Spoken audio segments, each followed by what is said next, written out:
मायावती जी की रैली के बाद क्या सीडीए का डी कुछ कमजोर हो रहा है? किसका?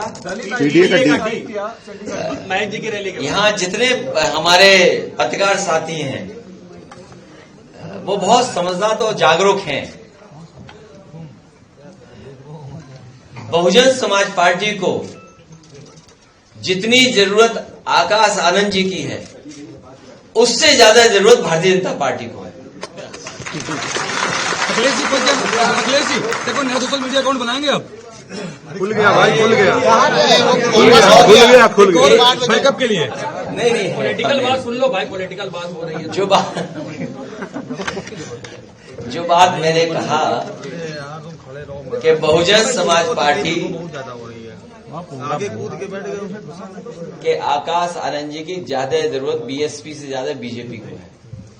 सर, कांग्रेस के प्रदेश अध्यक्ष अजय राय ने कहा है कि जितने भी बसें और पुलिस थी बीजेपी की तरफ से मायावती जी की रैली में मैंने वो मुझे जानकारी नहीं हासिल है, लेकिन हम लोग जेपीएनआईसी को और लोक नायक जयप्रकाश जी के नाम पर जो म्यूजियम बना है उसको देखना चाहते थे। और मैं आज भी कहता हूं कि पूरे देश में एक सोशलिस्ट लीडर, एक लीडर को समर्पित इससे बेहतर म्यूजियम, इससे बेहतर कोई स्मारक नहीं रहा होगा।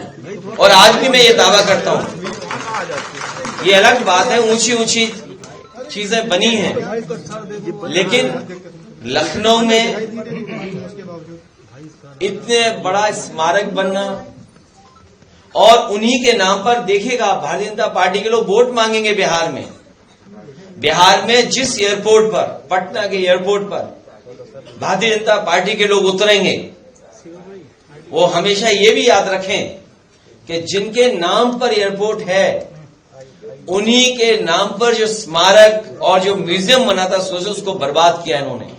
पटना का एयरपोर्ट जयप्रकाश जी के नाम पर है। किस मुंह भारतीय जनता पार्टी के लोग बिहार की जनता से वोट मांगेंगे? अमित शाह कह रहे हैं यूपी की सरकार जेपीएनआईसी के परमिशन और मेंटेनेंस के लिए रकम देने जा रही है। जिस तरह से अमित शाह का बयान सामने आया है कि पाकिस्तान और जो बांग्लादेशी है भाई धक्का मत दो हमको पीछे से। मैंने आज एक वीडियो देखा है, ये बात तो अलग है, एक वीडियो देखा है, हालांकि फॉरेन पॉलिसी का मैटर है, मुझे नहीं कहना चाहिए। एक वीडियो देखा है कि एक तालिबान के मिनिस्टर उनको रिसीव कर रहे हैं, हमारे फॉरेन मिनिस्टर, और हमारे मुख्यमंत्री जी तालिबान के लिए क्या कहते हैं? हमारे मुख्यमंत्री जी भी कुछ कहते हैं। वो वीडियो शायद हो तो मैं प्ले करा दूं, बताओ अभी स्क्रीन पे प्ले कराएंगे आपके लिए। सर, आज के दिन भी आप वो जेपीएनआईसी को खरीदने की चाहत रखते हैं? कुछ नहीं, खरीदने की नहीं चाहते। आज संकल्प लिया है कि जेपीएनआईसी को बिकने नहीं देंगे, और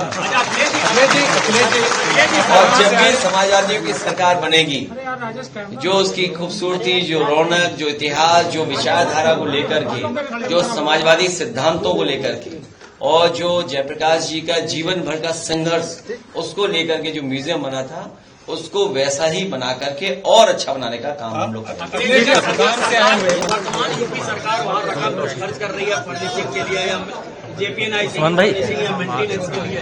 वहाँ कुछ नहीं खर्च कर रहे हैं, वहाँ सांप घूम रहे हैं। सर, कल रात में बैरिकेडिंग और सच्चाई ये है कि वहाँ अगर खर्च करा होता तो सांप ना होते। सर, कल रात में पुलिस और बैरिकेडिंग दोनों लगा दी गई। डर रहता है क्या कि वहाँ कुछ हो जाएगा? बीजेपी छिपाना चाहती है कि जो उन्होंने बर्बादी की है, जो बर्बादी की है उन्होंने, उसको छिपाना चाहती है भारतीय जनता पार्टी।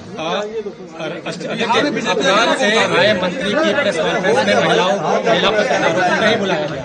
अब प्रियंका गांधी इस पर कह रही है। आप बिहार में कितनी जनसभाएं कर रहे हैं 5 साल में? कुछ ऐसा कोई प्लान है? अभी कोई प्लान नहीं है।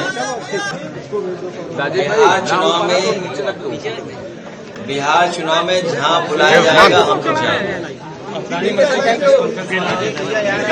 महिलाओं को बराबर का अधिकार मिले, महिलाओं की शिक्षा को लेकर के हमेशा कदम उठाना चाहिए। आधी आबादी के बिना कोई भी समाज खुशहाल नहीं हो सकता।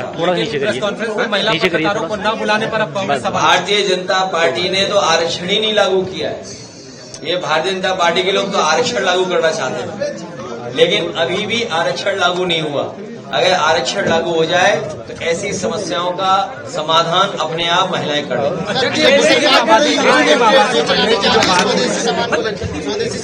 वो आर्गुमेंट भारतीय जनता पार्टी का फर्जी है।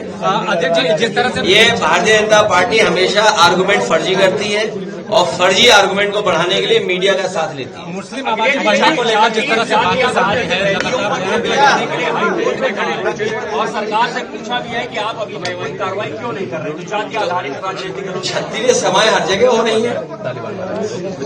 मैंने सुना है ये जो हमारे पत्रकार साथी पूछ रहे हैं, ये पीडीए से घबराए हुए लोग हैं। भारतीय जनता पार्टी के लोग पीडीए से घबराए हुए लोग हैं। ये जाति समीकरण को अर्थमेटिक बोलते हैं, समीकरण बोलते हैं, अपनी इलेक्शन की इंजीनियरिंग बोलते हैं, होशियारी बोलते हैं। और जब उसी से हारने लगते हैं तो ये हाईकोर्ट भागते हैं, हाईकोर्ट का सहारा लेते हैं। ये अर्थमेटिक्स या समीकरण या भारतीय जनता पार्टी का जो इलेक्शन मैनेजमेंट, ये क्या शब्द है? ये जातिवादी जो व्यवस्था लागू करते हैं उससे बचने के लिए भारतीय जनता पार्टी ऐसे शब्दों का इस्तेमाल करती है। जब उसी से हारने लगती है, इसीलिए समाजवादियों ने कहा कि जो आंदोलन जयप्रकाश जी ने, जो आंदोलन लोहिया जी ने, जो आंदोलन नेताजी ने और जो रास्ता बाबा साहब भीमराव अम्बेडकर जी ने दिया, न्याय के राज की स्थापना हो, लेकिन न्याय के राज की स्थापना के साथ साथ सामाजिक न्याय के राज की स्थापना के लिए पीडीए सरकार आने वाले समय में समाजवादी लोग मिलकर के बनाएंगे।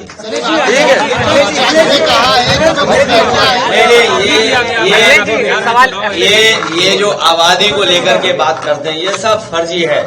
भारतीय जनता पार्टी के खिलाफ फर्जी आंकड़े हैं। भारतीय जनता पार्टी पे सब फर्जी आंकड़े हैं।